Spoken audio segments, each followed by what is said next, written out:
तो आज मैं इस वीडियो में बात करने वाला हूं जो बजट 2024 का पेश हुआ है केंद्र सरकार के तरफ से, और जो कि एनडीए सरकार का जो ये 11वां बजट पेश किया गया निर्मला सीतारमण के द्वारा, जो वित्त मंत्री है।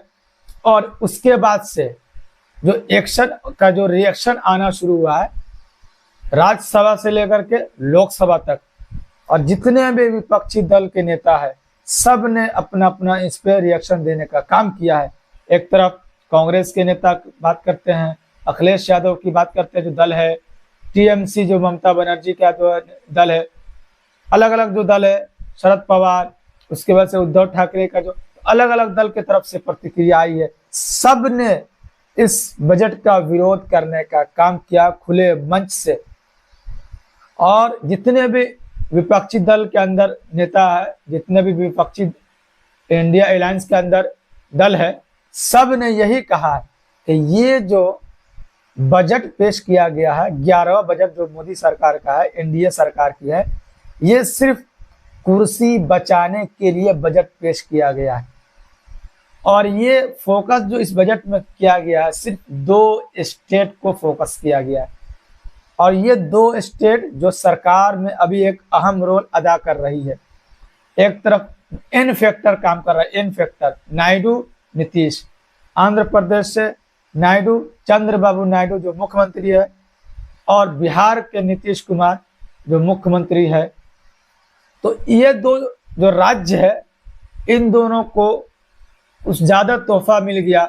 और बाकी जो अन्य स्टेट है, जैसे मल्लिकार्जुन खड़गे जो राज्यसभा के एलओपी है, मतलब नेता, विरोधी दल के नेता है, उन्होंने खुले मंच से इसका विरोध किया और कहा कि देखिए, न कर्नाटक को इसमें कुछ दिया गया, न महाराष्ट्र को इसमें कुछ दिया गया, न राजस्थान को इसमें कुछ दिया गया, न छत्तीसगढ़ को इसमें कुछ दिया गया, न मध्य प्रदेश को इसमें कुछ दिया गया, न पंजाब को इसमें कुछ दिया गया। पंजाब के अंदर अभी आम आदमी पार्टी की सरकार है, आम आदमी की पार्टी की सरकार कह रही कि पंजाब को कुछ नहीं मिला, हम कैसे सरकार चलाएंगे। राज्यसभा सांसद है जो आम आदमी पार्टी के, वो कह रहे हैं कि पंजाब को कुछ नहीं मिला। उन्होंने भी प्रोटेस्ट करने का काम किया था, वर्कआउट किया था। जैसे कि जितना विपक्षी दल के नेता, उन्होंने बजट आने के बाद अपना विरोध प्रदर्शन किया था, और उसमें आम आदमी पार्टी के नेता ने कहा कि पंजाब को कुछ नहीं मिला। अब महाराष्ट्र जो कैपिटल माना जाता है, जो आर्थिक स्थिति सबसे ज्यादा अगर बात करते हैं तो पैसे वहीं से आते हैं, जीएसटी के तौर पर बड़े बड़े उद्योग वहां पर है, उसको कुछ नहीं मिला। तो विपक्षी दलों का यही आरोप है कि ये जो बजट 2024 का पेश किया गया है, न किसानों को कुछ मिला। सबसे बड़ा देश जो भारत जो देश है वो कृषि के लिए जाना था, कृषि का देश कहा जाता है, और किसान को कुछ नहीं मिला, किसानों के लिए कोई राहत नहीं दी गई। और जिसकी वजह से राहुल गांधी ने, विपक्षी दल के नेता ने विरोध करने का काम किया। राहुल गांधी किसान से मिलने का काम किया और कहा कि मैं आपके लिए लड़ाई लड़ूंगा, और जब मुझे मौका मिलेगा तब आपके लिए लड़ाई लड़ूंगा। जब आपको इस बजट के अंदर शामिल नहीं किया गया, आपको ध्यान में नहीं रखा गया, तो आपके लिए हम लड़ाई लड़ेंगे। हमें जनता ने जो जिम्मेदारी दी है, हम उस जिम्मेदारी को निभाएंगे। और बिहार और आंध्र को जो मिला है, बिहार तो मांग कर रही थी स्पेशल स्टेटस, विशेष राज्य का दर्जा, आंध्र प्रदेश में मांग कर रही थी। पिछली बार वो अपना समर्थन वापस ले लिया था और एनडीए से वो अलग भी चले गए थे इसी मसला को लेकर के, फिर वो दोबारा शामिल हुए एनडीए में। लेकिन स्पेशल स्टेटस तो किसी को नहीं दिया गया रीजन बता करके, लेकिन उसके बदले इनको पैसे दिए गए। मतलब मोटे मोटे तौर पर बात करते हैं तो एक पैकेज के तौर पर पैसे दिए गए। 26,000 करोड़ के लिए जो दिए गए सड़क बनाने के लिए, 21,000 करोड़ दिए गए पावर सेक्टर के लिए, पावर प्लांट के लिए, और अन्य अन्य जगह पर पैसे दिए गए। बाढ़ पीड़ितों के लिए पैसे दिए गए, और भी मेडिकल के लिए पैसे दिए गए। मतलब अलग अलग सेक्टर में पैसे दिए गए। बिहार को, आंध्र को भी अच्छे खासे पैसे मिले।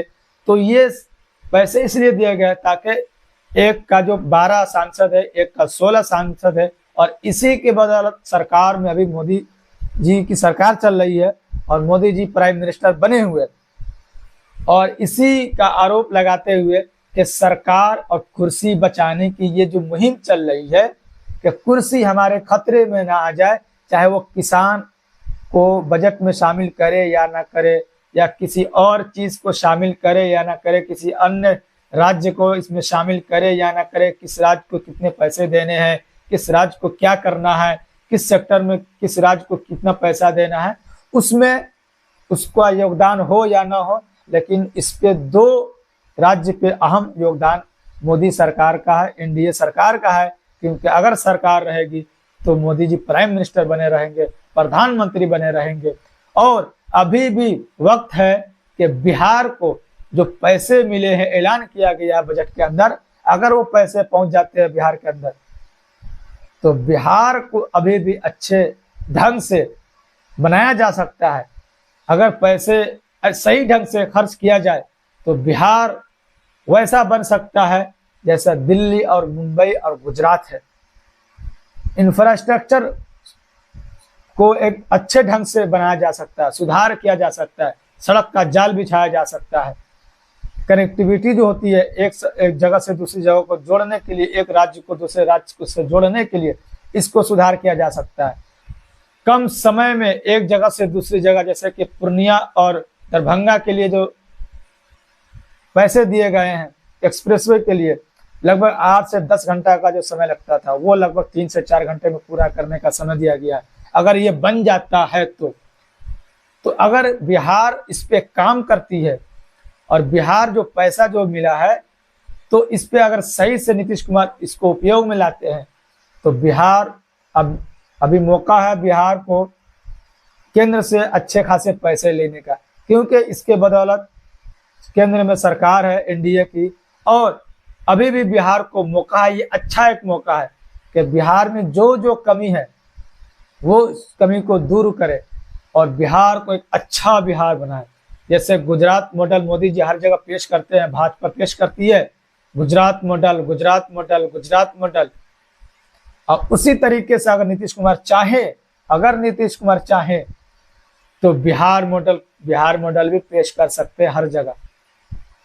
ऐसा जाल बिछा दे बिहार के अंदर, इंफ्रास्ट्रक्चर ऐसा बना दे कि लोग बिहार को देखने आए, ऐसा जाल बिछा दे। लेकिन इसके लिए एक काम पे फोकस करना होगा, भ्रष्टाचार मुक्त होना पड़ेगा बिहार को। आप सुने होंगे कुछ दिन पहले लगभग कितने पुल गिर चुके हैं, कुछ ही दिनों में, लगभग 10-12 दिनों में कितने पुल गिर गए।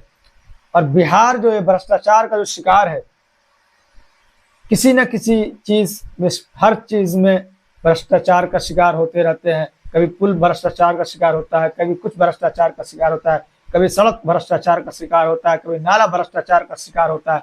तो अगर इसको दूर किया जाए और भ्रष्टाचार मुक्त अगर बिहार को बनाया जाए और इसका पैसे का सही उपयोग किया जाए ताकि इसका जो लाइफ जो है वो लॉन्ग हो सके,